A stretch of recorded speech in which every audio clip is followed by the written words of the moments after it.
Assalamualaikum semuanya. Semoga Allah senantiasa memberikan keberkahan kepada kita semuanya. Amin ya Rabbal Alamin. Sebelum melanjut menonton video ini, alangkah baiknya teman-teman like dan subscribe video ini dulu. Pada video kali ini, saya akan mengisahkan kisah tentang Abdurrahman bin Auf bagian 2.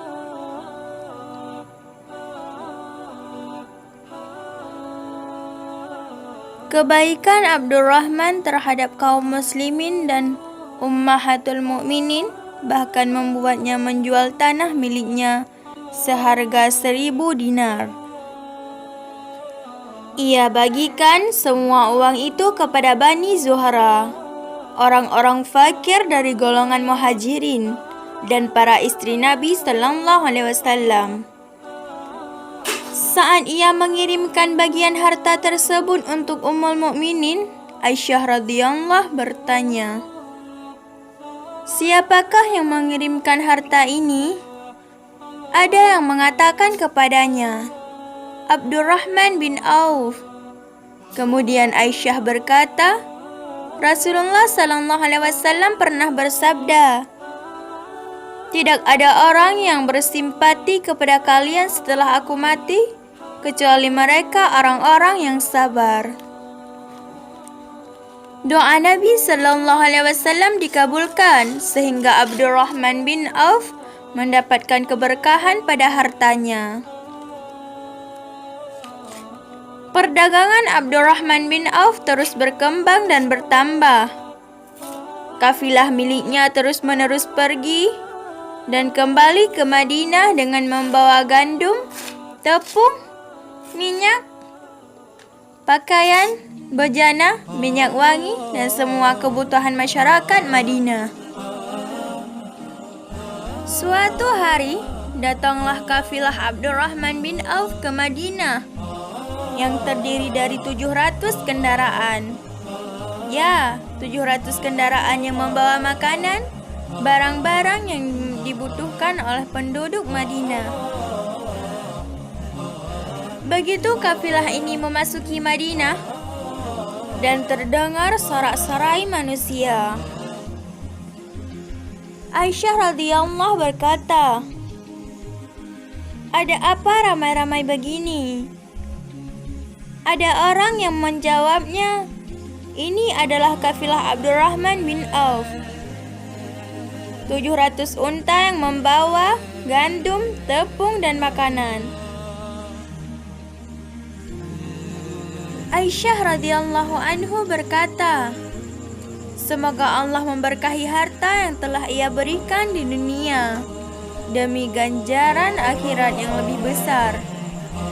Sebelum unta-unta tersebut berhenti, kabar tersebut telah disampaikan kepada Abdurrahman bin Auf. Begitu telinganya mendengar apa yang dikatakan Ummul Mukminin Aisyah, Abdurrahman segera menemui Aisyah dan berkata, "Saksikanlah olehmu, wahai Ummul Mukminin, bahwa kafilah ini dengan seluruh isi dan petugasnya aku berikan di jalan Allah."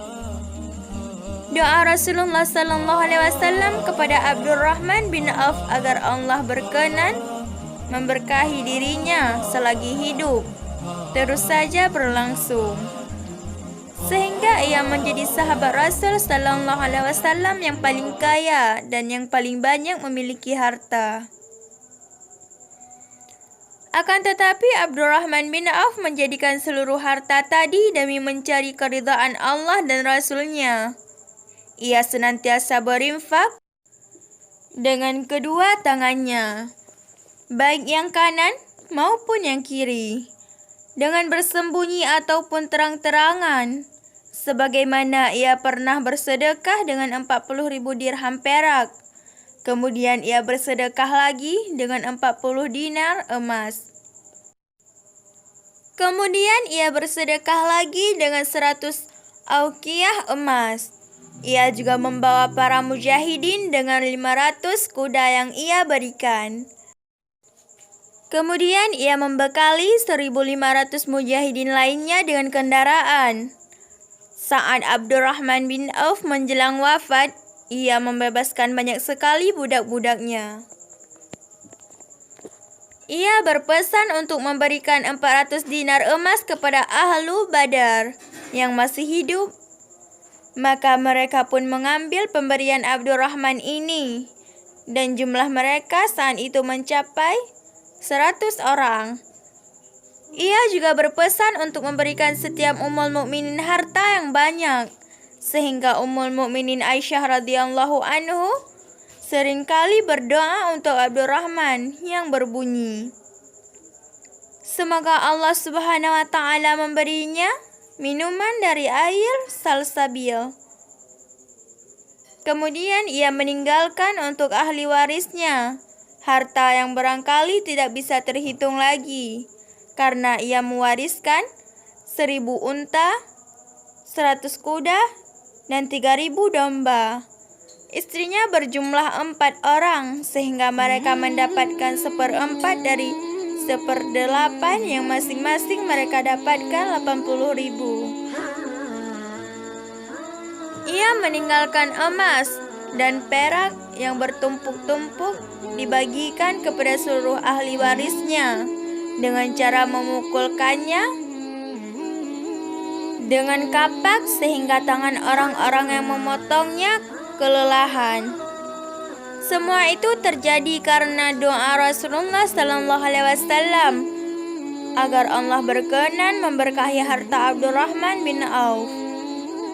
Akan tetapi harta yang ia miliki tidak membuat dirinya tergoda, bahkan tidak membuatnya berubah. Sehingga kebanyakan orang jika melihat Abdurrahman bin Auf sedang bersama para budaknya, mereka tidak dapat membedakan mana Abdurrahman dan mana para budaknya. Suatu saat ia sedang mendapatkan makanan, padahal saat itu ia sedang berpuasa.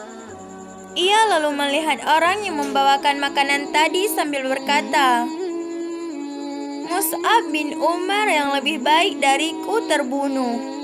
Kami mendapatinya tidak memiliki apa-apa selain kain kafan yang menutupi kepalanya, namun kakinya terlihat. Jika kedua kakinya ditutup, maka kepalanya akan muncul. Lalu Allah Subhanahu wa taala membentengkan dunia kepadaku sehingga seperti ini. Aku khawatir bila pahalaku sudah didahulukan diberikan di dunia. Kemudian ia menangis dengan terseduh-seduh sehingga makanan tersebut basi. Beruntung sekali Abdurrahman bin Auf, sebab Rasulullah sallallahu alaihi wasallam telah menjaminnya masuk ke dalam syurga. Pembawa jenazahnya hingga ke peristirahatan terakhir adalah paman Rasulullah sallallahu alaihi wasallam yang bernama Sa'ad bin Abi Waqqas. Dzunuraini Utsman bin Affan juga turun mensolatkan jenazahnya. Amirul Mukminin Ali bin Abi Thalib turut mengiringi jenazahnya sambil berkata, "Pergilah, engkau telah menemukan kebenarannya dan engkau telah meninggalkan tipu dayanya. Semoga Allah merahmatimu." Hanya sekian dulu ya teman-teman. Kisah tentang Abdurrahman bin Auf bagian 2. Tunggu di video-video menarik lainnya ya. Assalamualaikum warahmatullahi wabarakatuh.